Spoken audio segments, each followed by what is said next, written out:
In the summer of 1816, the world forgot what warmth felt like. Snow fell in June, crops withered in July, and the sun, pale and distant, seemed to vanish behind a sky of ash. Across Europe and North America, people called it the year without a summer. They didn't know it then, but a volcano on the other side of the world had changed the course of their lives. Entire harvests failed, rivers froze in midsummer, and hunger spread through towns that had never known famine. This is not a story of disaster, but of endurance, of how ordinary people faced a year when nature itself seemed to turn against them, and still found ways to survive. So, settle in. Let's step back to a year when daylight dimmed and hope burned quietly in the cold. And if you enjoy traveling through forgotten corners of history like this, don't forget to like the video and subscribe to the channel. In the early months of 1816, the people of Europe expected spring as they always had. The snows of winter melted slowly from the fields. Birds began to return from the south, and farmers prepared their plows. After years of war and hardship, they hoped for peace and for warmth, but the skies above them had other plans.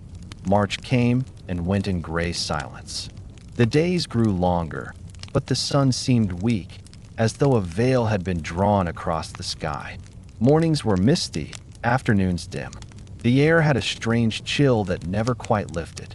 At first, people thought it was only a late season, one more stubborn winter refusing to leave. But as weeks turned to months, unease began to spread. By May, the chill had deepened into cold. Frost touched the edges of the fields, killing early sprouts. Streams froze overnight in the mountain valleys. In parts of France, the Rhone ran thick with slush. In England, farmers lit fires around orchards to keep the blossoms from dying. But the smoke only added to the haze that already hung over the land. And then, in June, the month when the earth should have been green, it snowed. Reports came from Switzerland, Germany, and Ireland, flakes falling over meadows, covering young crops, whitening rooftops. In some places, it fell for days. In others, thunder rolled above frozen ground, lightning flashing against a gray afternoon sky. The weather made no sense. One moment the air was warm enough to melt the snow. The next it froze again. In diaries from that year, the words repeat: dark, cold, endless, strange. People began to notice that the light itself had changed. The sun was no longer gold but dull and copper-colored, dim even at midday. The sunsets burned red and violet, long and eerie. Travelers described the world as if it were trapped beneath tinted glass, and one could have known that. A year earlier, on the far side of the globe, Mount Tambora, a massive volcano in the Dutch East Indies, now Indonesia, had exploded with unimaginable force. The eruption in April 1815 sent dust and ash high into the stratosphere, where winds carried it across the entire planet. The fine particles reflected sunlight back into space, cooling the Earth by nearly 1 degree, enough to change everything. But in 1816, people did not yet understand global weather or volcanic impact. They only saw what was before them: failed crops, cold rain, and skies that refused to clear. In England, the poet Lord Byron looked out at Lake Geneva that summer and wrote, "The bright sun was extinguished, and the stars did wander darkling in the eternal space."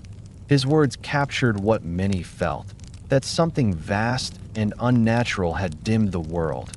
Farmers across Europe faced ruin. Wheat and barley failed to ripen. Oats, the main food for horses, withered in the fields. Without oats, transport and trade slowed to a crawl. Prices doubled, then tripled. In Germany, bread riots broke out as families fought to buy what little grain remained. In Ireland, people turned to fishing and foraging, gathering seaweed along the coasts and nettles from the roadsides. In Switzerland, snow-covered mountain passes even in August. Rivers overflowed, drowning the crops that frost had spared. Desperate villagers slaughtered livestock early, unable to feed them through a season that felt like winter in disguise. North America fared little better. In New England, June brought frost thick enough to break the earth. Farmers awoke to find corn blackened and dead, their orchards ruined.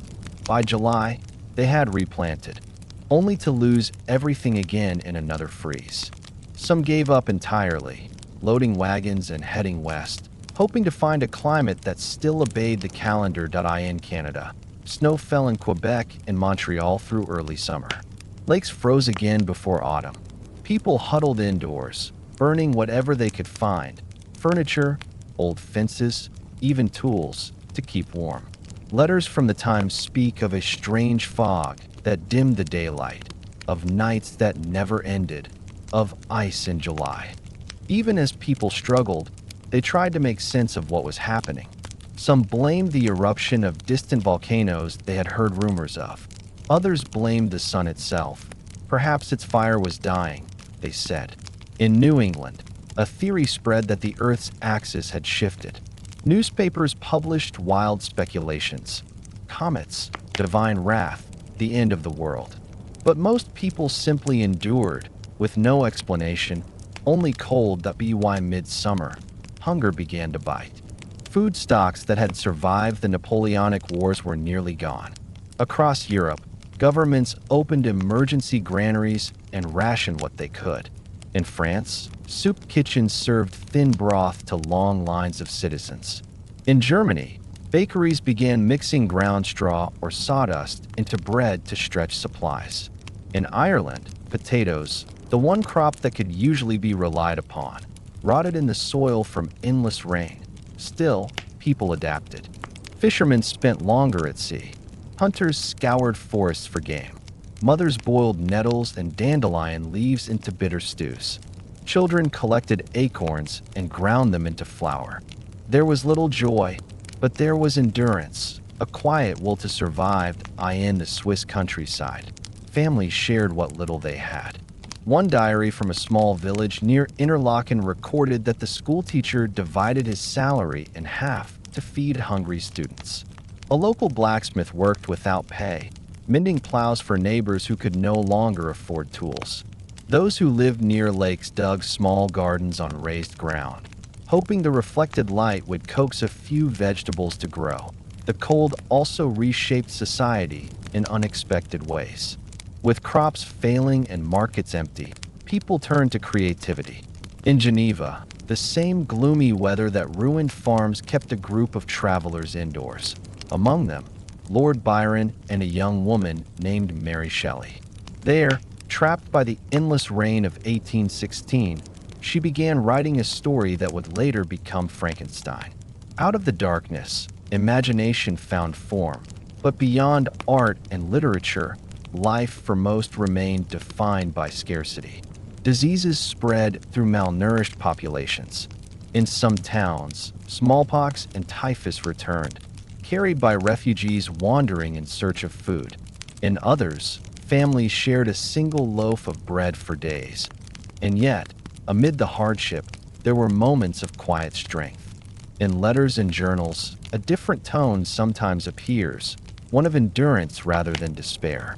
A Swiss farmer wrote, "We plant again, though we know the frost will come. It is better to hope than to starve waiting." The skies did not clear quickly. Through the end of 1816 and into 1817, the world remained colder than before. Ice lingered on rivers into late spring. The harvests that followed were meager, but better. Slowly, the planet warmed again as the volcanic dust settled and sunlight returned to full strength. By 1818, people spoke of the lost summer as a memory, a time when they had learned how fragile the rhythm of the world could be. The scientists of later centuries would measure the eruption of Mount Tambora as one of the largest in recorded history. Its ash clouds circled the globe, dimming the sun for more than a year. It lowered global temperatures by more than a degree, disrupted rainfall, and reshaped agriculture for seasons to come. But to those who lived through it, it was not a scientific event. It was personal. It was the sound of empty markets, the sight of frozen fields, the taste of bread stretched too thin. It was waking up each morning and finding frost where flowers should have been. And perhaps that is why this story still matters. Because it reminds us that history is not only the record of kings and wars, but of ordinary people, farmers, mothers, merchants, who endured what they could not explain. When the summer never came, they did not surrender. They adapted, shared, and survived as the years passed. Their memory faded into folklore, the year without a summer. A phrase that sounds almost poetic until you realize it was a year without warmth, without color, without comfort. Yet it was also a year of quiet strength, when humanity learned once again that endurance begins not with certainty, but with persistence. The fields eventually turned green again. The rivers thawed, and the sunlight returned. But for those who lived through 1816, summer would never feel quite the same again. Long before the strange summer of 1816, the story had already begun on a small, distant island thousands of miles from Europe in the Dutch East Indies, known today as Indonesia. There, in April 1815, a mountain named Tambora changed the course of the world without anyone realizing it. The island of Sumbawa was quiet that spring. Farmers tended rice fields, fishermen worked the coast, and the volcano that rose above them, more than 4,000 meters tall, had slept for centuries. But in early April, the ground began to tremble. A low, distant rumble echoed across the island. People looked toward the mountain and saw smoke rising from its summit. Thin at first, then thicker, darker, heavier. On April 5th, the first explosion came. The sound carried more than 1,000 kilometers away.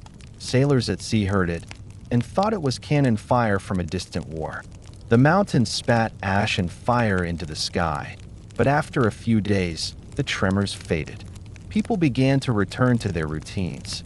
They could not know that the worst was yet to come. 5 days later, on the evening of April 10th, 1815, Mount Tambora erupted again, this time with a force unmatched in modern history. The explosion was so violent that it could be heard nearly 2,000 kilometers away. Ships hundreds of miles distant were showered with ash. The top of the mountain, nearly half its height, disintegrated, collapsing inward and sending a column of gas and debris more than 40 kilometers into the atmosphere for 3 days. Darkness fell across the surrounding islands. Ash rained down in heavy sheets, burying entire villages.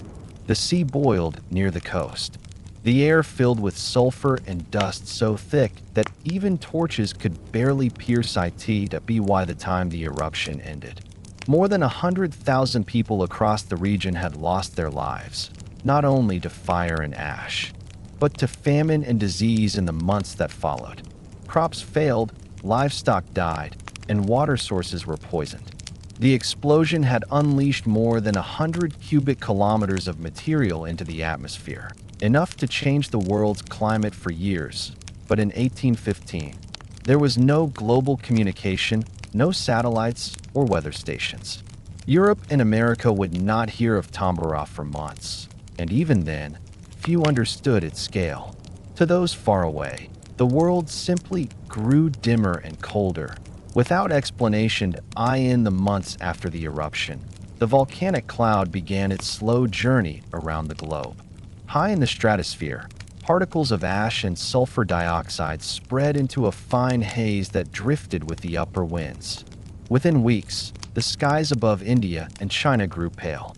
Within months, the haze reached Europe. Unlike the ash that falls to Earth after a local eruption, these particles were too small to settle quickly. They remained suspended in the upper atmosphere, reflecting sunlight back into space. The result was a global cooling that few would notice at first, a subtle dimming of light, a soft drop in temperature. But the change was already in motion. By late 1815, sunsets across the world began to turn extraordinary colors. Travelers and painters described skies of deep red, orange, and violet.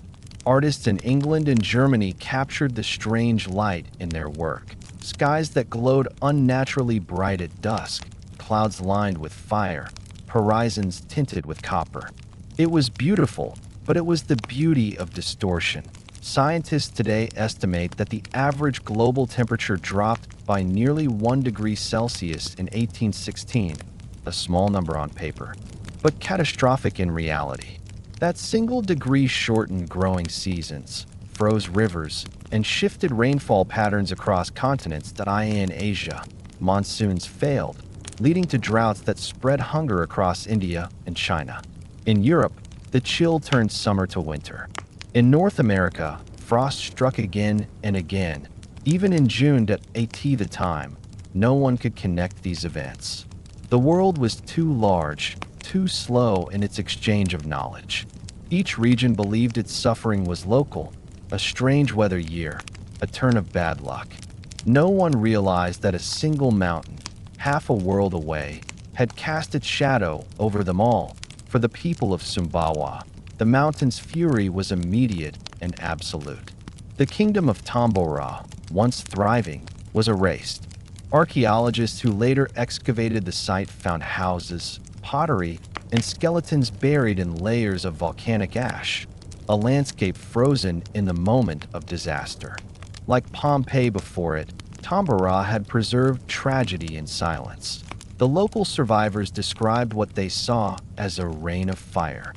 Boats along the coast were swept inland by tsunamis. Fields disappeared beneath meters of ash. In some regions, the ground remained hot for weeks.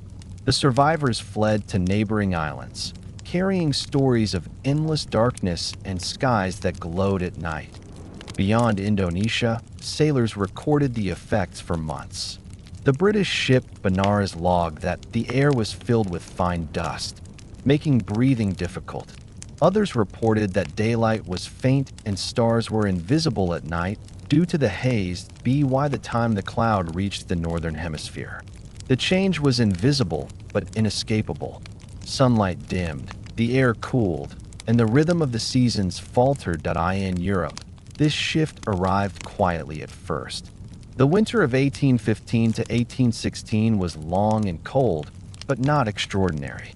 It was spring and summer that revealed the scale of what had happened. Crops that had once thrived failed to sprout. Snow fell in June, frost-coated fields in July, and as harvests withered, fear took root. Letters from the time reflect confusion and disbelief. A farmer in Austria wrote, "The days are colder than any winter I remember, and the nights are endless." In America, a diary entry from Vermont described, "A gray sun at noon and ice thick enough to bear weight in June." But while the people of Europe and America struggled to make sense of the cold, naturalists began to notice patterns. In Switzerland, Jean de Charpentier, an early geologist, observed that the sunsets had changed color and suspected that something large had filled the air. In India, British colonial officials recorded failing monsoons and disease outbreaks, unaware they were linked to the same event. Only decades later would scientists connect the pieces. In the 1880s, after studying global temperature records and volcanic ash deposits, they realized that the eruption of Mount Tambora had caused what modern climatology now calls a volcanic winter. It was the largest eruption in at least 1,500 years, 10 times greater than Krakatoa's explosion in 1883. Its impact was so vast that it reduced sunlight across the entire planet for more than a year. It also inspired some of the most haunting works of art in history: Turner's paintings, Byron's poetry, and Mary Shelley's Frankenstein, all born in the strange twilight of that year. But beyond art and science, Tambora's legacy was human. It changed lives silently, without warning. It reminded the world that nature's reach extends far beyond what the eye can see. In the Dutch archives, one report written months after the eruption reads simply, "The mountain has vanished." What once towered over Sumbawa was reduced to a caldera, a vast hollow rimmed with cliffs and filled with quiet mist. Grass would grow there again, and trees would return, but the memory remained in the land itself. Today, Mount Tambora stands at half its original height. Its crater spans more than 6 kilometers, a silent monument to the scale of what once happened. Scientists still find traces of that event in ice cores taken from Greenland and Antarctica, thin layers of ash marking 1815, like a scar across the Earth's memory. And perhaps that is what makes Tambora's story remarkable. It was unseen, yet inescapable. It did not roar through battlefields or crumble empires, yet it reshaped the planet more profoundly than any war of its age. The people who lived under its shadow did not think of history or science. They thought of lost homes, empty fields, and gray skies. But through them, the world learned a quiet truth: that even distant mountains can touch every life, that the Earth's smallest particles can cool the warmth of nations, and that silence, the kind that follows an eruption, can echo across years. When we speak of 1816 as the year without a summer, we are really speaking of Tambora, of a moment when the world exhaled dust, and humanity felt it as cold. And though the years have long since passed, the volcano's shadow remains, not in the sky, but in memory. It reminds us that the boundaries of cause and effect stretch far beyond what any one lifetime can see. By the summer of 1816, the Earth had forgotten its rhythm. Across the fields of Europe, seeds that had once promised abundance now lay still beneath the cold soil. The rains came too often, and when they stopped, frost returned. In a world that had depended for centuries on the steady cycle of the seasons, that year felt like betrayal. Farmers who had survived wars, droughts, and taxes could do little against a sky that refused to warm. In England, wheat fields yellowed before ripening. In France, vineyards shriveled under unexpected frost. In Switzerland, mountain slopes that should have been green in June were covered in snow. The old rhythms of life, planting, growing, harvesting, had collapsed. And with them, so too did the certainty that tomorrow would be better than today. The failure began quietly. In early spring, as the soil thawed, farmers planted as they always had. But the nights stayed cold. Frost coated the ground again and again, burning the fragile seedlings before they could take root. By May, replanting had become a gamble. Each morning began with the same cautious glance toward the horizon. Would the sun appear, or would the clouds return? In France, the Ministry of Agriculture sent word that harvests might fall by half. In Ireland, where potatoes were the main crop, damp weather brought rot to the soil. The smell of decay clung to the air. In the German states, rye and barley failed entirely. Families began to sell livestock to buy what little grain remained as summer arrived and brought no warmth. Prices climbed. A loaf of bread that had cost a few sous the previous year now cost 10. Oats, the food not only for people but for horses, rose to record prices. Without horses, transport slowed. Without transport, markets emptied. The chain of survival broke link by link. By July, hunger had spread faster than any government could control. In southern Germany, peasants gathered at the edges of towns, pleading for work or food. In some cities, bakeries were guarded by soldiers to prevent riots. In France, newspapers reported desperate thefts of flour and corn from warehouses. In Ireland, families left the countryside for coastal towns, hoping to find fish or charity. Hunger does not announce itself all at once. It begins as weakness, then as fatigue. It becomes the sound of quiet kitchens, the smell of thin broth, the silence of children too tired to play in the Swiss canton of Vaud. One teacher wrote, "I no longer mark the seasons by the weather, but by the faces of my pupils. Their cheeks grow thinner each week." The loss of food was not the only hardship. The unending rain ruined hay meant for animals, leading to shortages of milk and meat. Firewood became scarce, as the forests were cut down to keep homes warm through the cold nights of midsummer. The sound of axes replaced the songs of harvest. Still, people adapted in ways both practical and inventive. In the Alps, villagers dug terraces into higher slopes, hoping to catch more sunlight. In Germany, bakers mixed barley, peas, and even powdered acorns into flour. In France, the government encouraged the use of potatoes where possible, though the crop itself often failed. In some places, people learned to boil grass and wild herbs into stews. Even city dwellers felt the weight of the cold. In London and Paris, chimneys smoked day and night. Coal, already expensive, became nearly unattainable for the poor. The fog that hung over cities was thick with soot and damp. Markets that once bustled with trade now echoed with emptiness. In Ireland and Scotland, coastal communities survived by turning to the sea. Fishermen spent longer hours in their small boats, often risking storms to bring back catches of cod and herring. Women dried seaweed for food. Children gathered mussels and limpets along the rocks. Hunger made people resourceful, but it also made them vulnerable. In North America, the story was similar. Farmers in New England watched their corn freeze black in June.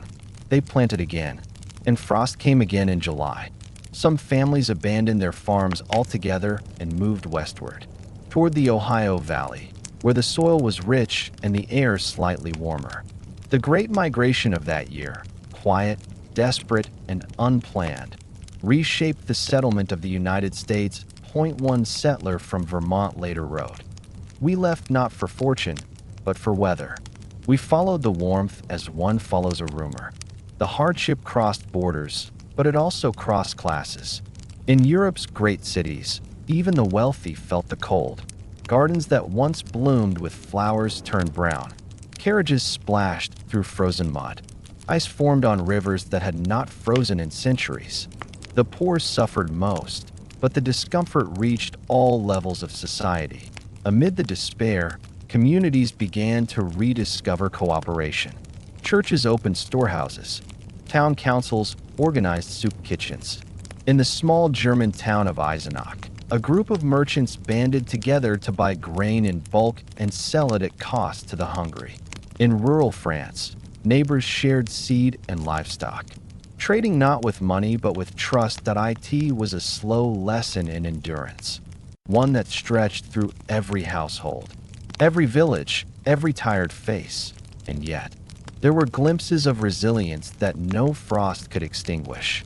In the mountains of Switzerland, travelers recorded the sound of bells echoing through snow-covered valleys in midsummer, not from celebration, but from small processions of people giving thanks simply for surviving. In England, journals from farmers' wives mentioned that families began saving tiny portions of seed despite knowing the odds were low. Hope, it seemed, was stubborn. The weather showed no mercy. The cold rain continued through August and into September. In the Scottish Highlands, flocks of sheep starved for lack of grass. In Bavaria, hailstorms destroyed what little grain had survived. In Ireland, whole families walked miles to market towns to sell anything they could, blankets, tools, even heirlooms, for a handful of meal. Diseases soon followed. Weakened bodies fell to fever and infection. In the damp cities of Europe, outbreaks of typhus spread through overcrowded shelters. Yet even then, life continued in quiet, ordinary ways. Blacksmiths repaired tools, teachers taught lessons, and farmers, though hopeless, still sowed seed, if only out of habit. Autumn came late and cold.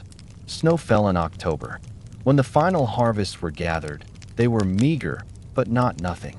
Across Europe, people counted what they had, not enough to thrive, but enough to survive. The winter of 1816 to 1817 would be long, but they were prepared in spirit if not in strength. In the aftermath, letters and newspapers began to speak not only of hardship, but of gratitude.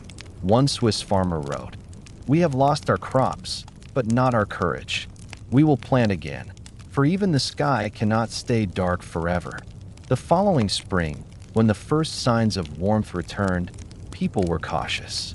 They planted later, watched the skies carefully, and stored every bit of grain they could.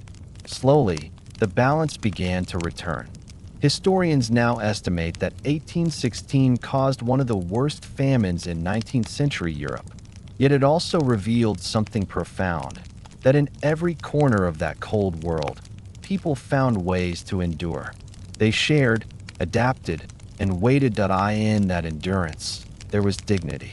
In the absence of sunlight, there was solidarity. And though hunger left scars, in bodies, in memories, in the pages of old letters, it also left lessons that lasted long after the frost had melted. People learned that survival is not just a matter of food or warmth. It is a matter of will, the quiet, persistent will to begin again even when the world seems to have forgotten how to be. Why the time true summer returned in 1818, the earth had recovered. Crops grew strong once more. Birds returned to the skies. Rivers flowed freely. But the people who lived through the year without a summer would never again take warmth for granted. They had seen how thin the line was between comfort and crisis, and how quickly it could vanish beneath the clouds. For generations, they would speak of 1816 with a mix of awe and disbelief. They would remember the taste of bread made from bark, the sight of snow in June, and the sound of rain that never ended. And yet, when they told those stories, there was always something more, a quiet pride in having survived what seemed impossible. That pride, passed from one voice to another, is perhaps the real legacy of the year without a summer. Proof that even when the world turns cold, people find warmth in each other. When the skies darkened in 1816, the world changed quietly. No battles were fought, no empires fell overnight, and yet, within a single year, the rhythm of life on Earth shifted. The chill that had begun with Mount Tambara's eruption reached every continent, shaping not just weather, but the course of history. The cold began in Asia. Across India, the familiar pulse of the monsoon rains faltered. Clouds came late, and when they came, they failed to pour. Rivers that should have flooded ran shallow, leaving fields cracked and dry. In Bengal, the rice crop withered. In southern India, famine followed. Local reports from the time speak of a sky without mercy. The lack of rain rippled outward. Prices rose, food dwindled, and disease followed hunger. In Yunnan, China, where the mountains catch the moisture of the summer monsoon, drought turned to desperation. Villages abandoned their fields, and people moved north in search of food. The disruption of one season changed entire regions for years. Further east, in China's heartlands, another tragedy unfolded. With failed crops came locusts, drawn to what little survived. Swarms devoured the remaining grain. Local records from 1816 mention three pests together: frost, drought, and hunger. In Europe, the crisis took a different shape. There, it was not drought, but endless rain that brought ruin. Rivers overflowed. Roads washed away. The Rhine and Danube, heavy with constant floodwaters, destroyed bridges and farms alike. In England, meadows became swamps. In France, lowland fields turned to lakes. The very abundance of water became a burden. Across Germany and Switzerland, the result was economic collapse. Factories dependent on water power stood idle when rivers flooded. Mills stopped turning, weavers could not work, and miners could not transport coal through the mud. Entire industries halted, not from war or politics, but from weather. In the cities, bread prices rose until even the middle class felt the strain. In Switzerland, some towns introduced ration cards to prevent hoarding. In Vienna, bakeries were looted. In northern Italy, bands of hungry peasants roamed the countryside, begging or stealing food. The word hunger jar, the year of hunger, entered local language and stayed there for generations. In Ireland, where poverty had already been common, the cold deepened hardship. Potatoes rotted in soaked ground. Families burned turf and driftwood to survive the chill. In parts of the West, people left their homes altogether, crossing the Atlantic in search of a warmer fate. Those small migrations, unnoticed then, would become the early threads of a much larger movement in the years to come. Across the ocean, the United States felt its own share of the strange year. Frost struck New England again and again, each time killing the young corn before it could grow. Farmers in Vermont, New Hampshire, and Maine saw their fields turn barren and made a difficult choice: to leave. They packed their wagons and headed westward, toward the Ohio Valley, Illinois, and the frontier lands of the Great Lakes. The roads that year were full of quiet caravans, families seeking land where summer still existed. That migration changed the American map. Entire towns were founded by those who had fled the cold. Vermont lost more than 10% of its population in 2 years. Ohio gained thousands. In Canada, snow fell as late as July. The St. Lawrence River froze twice in 1 year. The effects rippled into trade. Ships could not navigate, merchants lost cargo, and ports lay empty. For the indigenous peoples of North America, the consequences were severe but often unrecorded. Many communities relied on hunting seasons and stored food that failed to replenish. The cold disrupted migration patterns of animals and froze rivers that had been pathways for generations. Survival meant adaptation, hunting further, traveling longer, relying on community ties that had sustained them for centuries. In South America, far from the epicenter, the story was the same but reversed. Heavy rainfall and unseasonal chill affected crops in the Andes. In Peru and Colombia, frost damaged coffee and maize. Even the Great Amazon, known for its constant green, saw low temperatures that stunned its tropical life. The entire planet seemed to shift by a fraction, not enough to destroy it, but enough to remind humanity of its fragility. Economists of the time struggled to explain the sudden collapse of markets. The Napoleonic Wars had just ended, and peace was supposed to bring prosperity. Instead, the cold year deepened Europe's post-war depression. Food shortages caused inflation, but trade slowed because transport had become impossible. It was as if the world had won peace, only to lose stability. Governments acted as best they could. In Britain, Parliament passed temporary relief measures. In Prussia, the king ordered emergency grain imports from Poland and Russia. But even with aid, hunger reached places where it had not been known for generations. Meanwhile, scientists began to take note.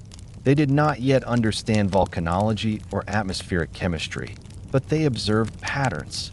The British physician and amateur meteorologist Luke Howard, who first classified clouds, wrote detailed reports of the strange weather.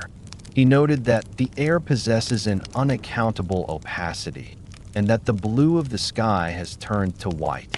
His calm observations, written in London, described the same haze that stretched from Asia to America, proof, though not yet understood, of a single planetary event. Painters too noticed the change. Joseph Mallord William Turner, the English artist known for his landscapes, captured the red and orange skies of the period. His sunsets, vibrant and ghostly, became a visual record of Tambora's ash in the atmosphere. What people saw as beauty was, in fact, the lingering breath of a volcano. In literature, the gloom found its way into imagination. That same summer, on the shores of Lake Geneva, Mary Shelley began her novel Frankenstein, inspired by the constant rain and thunder outside her window.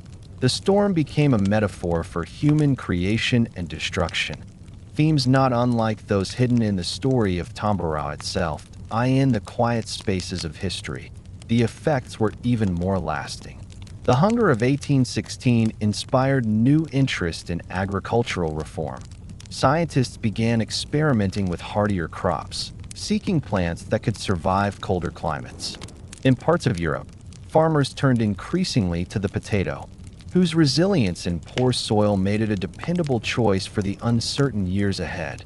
Governments, too, learned lessons that would echo into the modern age.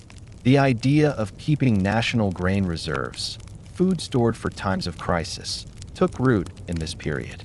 The notion that weather could have political consequences was no longer abstract. The sky, once thought eternal, had proven it could influence the fate of nations. Even in art and science, the legacy of 1816 lingered. The unusual sunsets painted by Turner influenced the Romantic movement. The study of atmospheric change eventually led to modern meteorology. The idea that one volcanic event could affect the entire world laid the groundwork for our understanding of global climate systems. The cold also reshaped migration patterns in subtle ways. In Europe, rural poverty pushed many to seek opportunity abroad. In America, the movement westward accelerated. Communities that formed during those years became the seeds of new states and economies. What began as a year of loss quietly built the foundations of growth elsewhere. When scientists today examine ice cores from Greenland, they find in them the same thin gray layer that marks the eruption of Tambora, a silent witness to 1815. But they also find evidence of recovery, a slow return of warmth, a restoration of normal patterns. The Earth healed, as it always does, though the memory remained in its layers. Looking back, the global consequences of 1816 can be traced not only through numbers and data, but through emotion. It was a year that humbled humanity, a reminder that the world, vast as it is, can be changed by a single event far beyond our reach. And yet, in that humility, there was something profoundly human. Out of the cold came invention, cooperation, and reflection. People rebuilt, replanted, and reimagined their world. The hardships of that single year reshaped the decades that followed. The year without a summer ended, but its echo lasted long after. It changed weather patterns, art, science, and even migration. It taught a quiet truth that every civilization eventually learns, that the sky above us, so familiar and dependable, is not unchangeable, and that when it does change, it changes everything below. The Earth's memory is long, and so is ours. When we speak of 1816 today, we do not speak of loss alone. We speak of the world learning to adapt, of fields replanted, skies studied, and minds awakened to the scale of nature's reach. That it was the coldest summer in history, but it warmed humanity's understanding of itself. By the time the year 1816 began to fade into memory, the world had changed in quiet, invisible ways. The cold had taken harvests, the hunger had taken health, and yet, through it all, people endured. In every town and village, in every home where the fire burned low, small acts of resilience shaped the rhythm of survival. History often records the grand gestures, the governments, the decrees, the disasters, but it is the smaller moments, the ones that happened in silence, that reveal how humanity truly survives. In Switzerland, where snow lay thick on the ground in the middle of July, families turned to the lakes. They fished through ice-cold waters, pulling out perch and trout to dry in the wind. Those fish became their lifeline through the long months when nothing grew. Women collected pine needles and boiled them to make bitter tea rich in what they called strength for the blood. Children gathered wood and moss to sell for a few coins, enough to buy a handful of flour. In England's countryside, farmers who had once worked alone began sharing tools and labor. They formed small groups, neighbors, friends, even former rivals, who rotated through each other's fields to save what could still be saved. They worked slowly and quietly under a sun that gave little warmth, driven not by hope of profit, but by the shared belief that survival was easier together. Letters from that summer tell stories that rarely reached the pages of textbooks. In one from Devon, a widow wrote to her sister, "We have made bread from what little we can find, peas and oats ground together. It is not pleasant, but it is food, and it keeps the children alive. The neighbors bring wood, and we share the fire." In France, markets that once sold fine produce became places of barter. People traded candles for potatoes, fabric for grain, a day's labor for a bowl of soup. A blacksmith in Burgundy offered repairs for food instead of money, saying simply, "Metal will wait, hunger will not." In Germany, schools closed not for lack of students, but for lack of food. Yet teachers still gathered children in small groups, teaching them songs and stories to distract from hunger. Some villages organized evening gatherings where people read aloud, just to keep spirits alive through the endless rain. Even in cities, where life was harder and hunger sharper, community replaced isolation. In Vienna, artists sold sketches to raise funds for bread. In London, poor families crowded into makeshift shelters, sharing heat from coal braziers. A diary from the time reads, "We burn together and sleep together. The cold has made us kind." That kindness, quiet as it was, became one of the great unrecorded strengths of the year without a summer that I in Ireland. Where the storms hit hardest, stories spread of coastal families keeping strangers alive. Fishermen who caught a little more than they needed left portions at the doors of those who had none. In one small town in County Cork, a baker who could no longer afford flour gave his ovens freely to anyone who managed to gather grain. It was a small thing, but in times of cold, warmth often begins with such gestures that in North America. 2. Survival came through cooperation. When the frost ruined crops in New England, communities formed food-sharing circles. Families took turns preparing meals for the weakest, the elderly, widows, orphans. When no one had enough, they divided what little they had into smaller pieces. Farmers helped each other rebuild barns and shelters destroyed by ice storms. In Vermont, one diary notes that people gathered in the evenings, not to celebrate, but to sing. They called it keeping the night warm. Out of hardship came innovation. In Germany, scientists began experimenting with alternative flours made from chestnuts and rye. In France, chemists tested preservation techniques that would later influence modern canning. In England, farmers started storing grain underground to protect it from rot. Necessity became the quiet engine of progress, but endurance was not only physical, it was also emotional. The loss of sunlight affected people deeply. Days blurred into one another, gray and endless. Yet, out of that gloom, reflection grew. Writers, poets, and thinkers began to look inward. Mary Shelley, Lord Byron, and Percy Shelley, trapped by the cold and storms at Lake Geneva, wrote not only of monsters and darkness, but of creation, life, and resilience. Even their gloom carried traces of curiosity, proof that the human mind can transform despair into meaning in the countryside. People found comfort in routine. They repaired tools, mended clothes, and counted supplies. Every small task was a declaration of intent, that life, no matter how hard, would go on. In letters from Germany, one farmer wrote, "We rise, we work, we eat, we sleep. It is not joy, but it is order, and order keeps us alive." As months passed, and the skies remained stubbornly cold, people began to notice signs that not all was lost. In September, a few late patches of wheat survived in sheltered valleys. In some regions of France and Italy, the vineyards bore a tiny harvest, enough to prove that the earth, though wounded, still lived. By the end of 1816, the weather began to ease, if only slightly. The frosts became less frequent, the rain less endless. The return of faint warmth was met not with celebration, but with relief.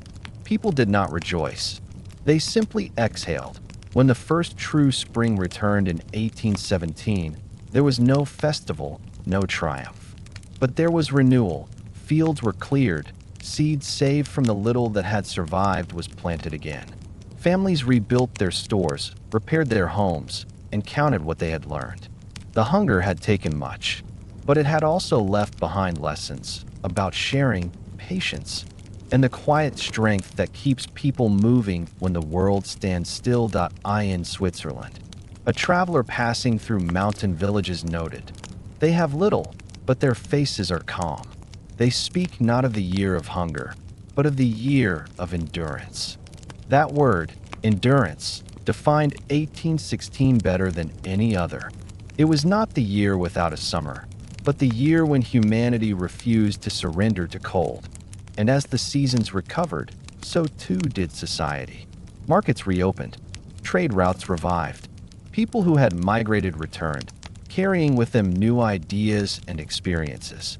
Farmers rebuilt differently, keeping larger stores for emergencies.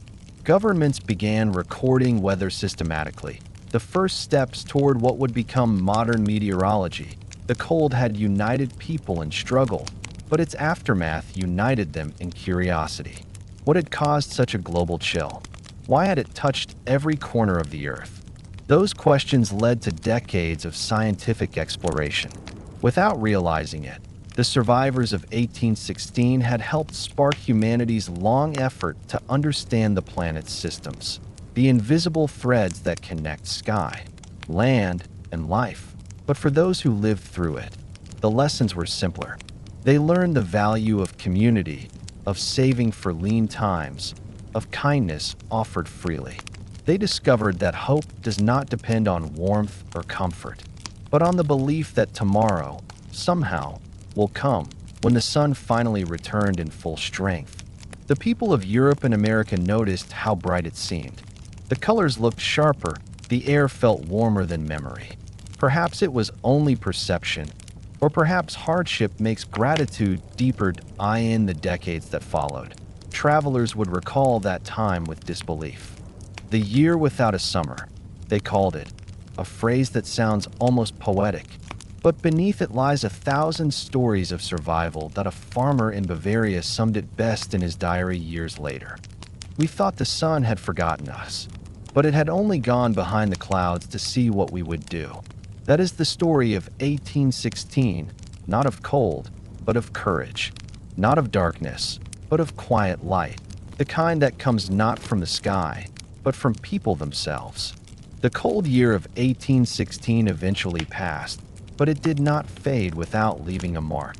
In every corner of the world, the memory of that lost summer lingered, in diaries, in art, in science, and in policy. Out of frost and hunger, humanity learned lessons it had not expected to face. It learned how fragile the Earth's balance was, and how deeply connected every place on the planet truly is. First, the changes were small and practical. Farmers in Europe and North America began keeping detailed records of weather, not just for curiosity, but for survival. They tracked the timing of frosts, the patterns of rain, and the behavior of animals before storms. From these handwritten logs grew the first networks of meteorological observation. What had once been superstition, the belief that clouds or winds carried omens, became the foundation of science. Governments also took note. The food shortages of 1816 exposed how easily economies could crumble when weather turned against them. In Britain, officials began considering the need for grain reserves, warehouses where wheat could be stored against future shortages. In France and Germany, regional councils set up early forms of agricultural insurance, pooling risk among farmers. These measures were the first quiet steps toward the modern idea of food security. The cold had also changed the map of settlement. In the United States, thousands of families who had fled the frost in New England never returned. They settled permanently in the Midwest, clearing forests and planting new fields. The states of Ohio, Indiana, and Illinois grew quickly after 1816, their populations shaped by the migrations of that difficult year. In that sense, the year without a summer helped shape the geography of modern America. In Europe, the hardships of 1816 to 1817 encouraged new thinking about technology and progress. Inventors sought ways to make food more reliable, transport more efficient, and living conditions more stable. Within a generation, the Industrial Revolution accelerated, not only because of ambition, but also because people had seen what fragility looked like. The memory of scarcity made the pursuit of stability more urgent. Art, too, bore the mark of that cold year. Painters such as J.M.W. Turner captured the strange light that filled the skies. the soft oranges, the dusky reds, the filtered glow of the sun through volcanic haze. Those colors, though born of ash, transformed art. They gave rise to new ways of seeing the world, not as a fixed, perfect order, but as a living system of change. Romanticism, that great wave of feeling that swept through 19th century Europe, drew some of its mood from those skies. The sublime became not just beauty, but awe in the face of nature's power. Literature followed the same current. Byron's poem Darkness, written during that summer, imagined a world where the sun had gone out, an echo of the very skies he saw. Mary Shelley's Frankenstein, conceived in the same damp months by Lake Geneva, carried within it the shadow of 1816, humanity confronting the limits of creation, the tension between knowledge and responsibility. Even the Gothic imagination that grew in those years can be traced, in part, to the sense of instability the world had felt. Science, too, found new purpose. The strange weather inspired curiosity about how the Earth's atmosphere worked. In Germany, France, and Britain, early meteorologists began measuring temperature and pressure systematically. The idea that one event, a volcano on a distant island, could alter global climate became a subject of fascination. Decades later, scientists would connect Tambara's eruption with the temperature drop of 1816, giving rise to the concept of volcanic winter. That realization changed the way humanity saw its planet. The world was no longer a collection of isolated lands, but a single, interconnected system, one atmosphere, one ocean, one fragile balance. What happened in one place could ripple everywhere. That understanding would shape modern climate science in a way. The people of 1816 had lived through the first known example of global climate disruption. They did not call it that, but they felt it.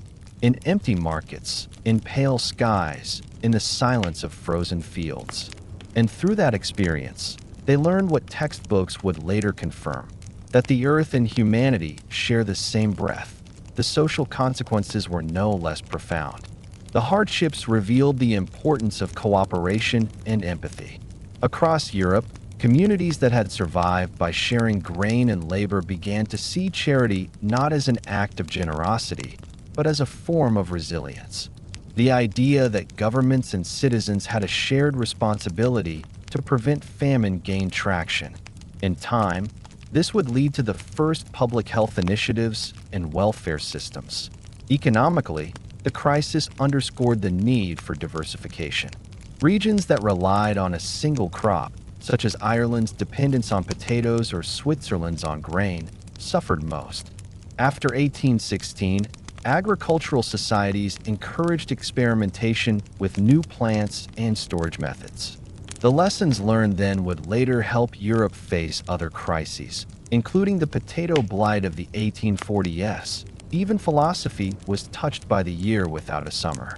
The contrast between human achievement and natural vulnerability became a central theme of the 19th century. Thinkers began to write of progress not as dominance over nature, but as balance within it. The memory of 1816, though distant, influenced how intellectuals and scientists approached the modern world, with both ambition and caution, yet beyond all these tangible effects. The most enduring lesson of 1816 may have been emotional. It reminded people of the thin line between stability and chaos, between confidence and humility. The eruption of a single volcano had dimmed the sun and chilled the air of every continent. Civilization, proud and industrious, had been forced to pause and endure, but when warmth returned, it brought not just relief, but perspective. People saw the world differently, as something shared, something delicate, something to be understood rather than assumed, in letters written years later. Survivors still mention the cold with a tone of awe. An English farmer wrote in 1820, "We did not think it possible that the sky itself could betray us, yet we lived through it. We plant earlier now, and we save more, for we know what the earth can forget." In Switzerland, a teacher who had kept his students fed through 1816 wrote simply, "I do not trust the sun, but I thank it when it comes." Those words captured a new realism, not fear, but awareness. Humanity had been reminded that its greatest strength lies not in control, but in adaptation. Modern scientists still study Tambara's impact, not only to understand the past, but to predict the future. Its legacy is found in the data we now collect, in the satellites that watch the sky, in the warnings that help prevent famine. In that sense, the cold year of 1816 was the beginning of a long conversation, one between humanity and the planet it inhabits. When we look back on that year now, we see not only suffering, but transformation. The darkness sparked innovation. The hardship taught cooperation.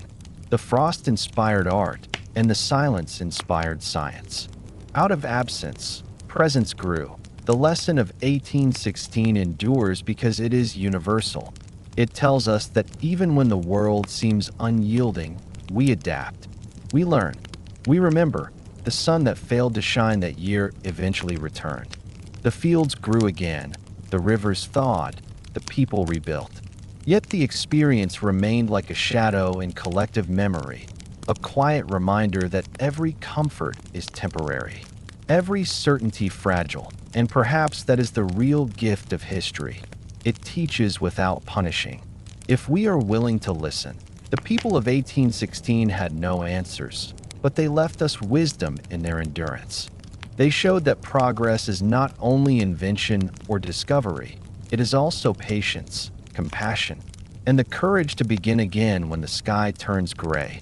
More than 2 centuries later, when the world faces its own challenges, storms, droughts, changes in climate, the story of the year without a summer still whispers across time. It tells us that resilience is ancient, that adaptation is inherited, and that hope, though quiet, outlasts even the longest winter. The cold of 1816 passed, but the lessons it left have never faded. They live in every farmer who studies the weather, every scientist who measures the air, and every person who, when faced with hardship, chooses to endure rather than surrender, because in the end, that is what history truly is. Not just what happened, but how people kept going when it did. The skies are clear now. The fields that once froze in midsummer have long since turned green again. The rivers that carried the memory of hunger now flow quietly. And the winds that once carried ash carry nothing more than the scent of rain and earth. The year without a summer has passed into history, yet its silence still speaks. It reminds us that even when the world darkens, people continue. They plan again. They share again. They hope again to in 1816. The sun seemed to disappear. But humanity did not. It adapted. It learned. And it endured. The story of that cold, forgotten year is not one of despair, but of strength. The quiet kind that never makes headlines, but shapes everything that follows. The same patience that kept families alive through endless gray skies still lives in us today. The same curiosity that asked, "Why did this happen?" became the science that now watches the clouds. History is not only the tale of what we build, but of what we survive. It is in the frost-covered fields, the empty markets, the flicker of firelight on long nights, and the decision, repeated over and over, to keep going. If you listen closely, you can still feel that year breathing beneath the surface of time, a reminder that warmth returns, even after the coldest season. So, as you drift into rest tonight, let the noise of history fade into calm. Let the lessons of the past settle softly in your thoughts, not as warnings, but as comfort, because everything that endured once before can endure again. And if this quiet journey through history helped you find a moment of peace tonight, don't forget to like the video and subscribe to Boring History for Sleep. There are many more nights and many more stories, each waiting quietly, just beyond the horizon of memory. Good night, and sleep well.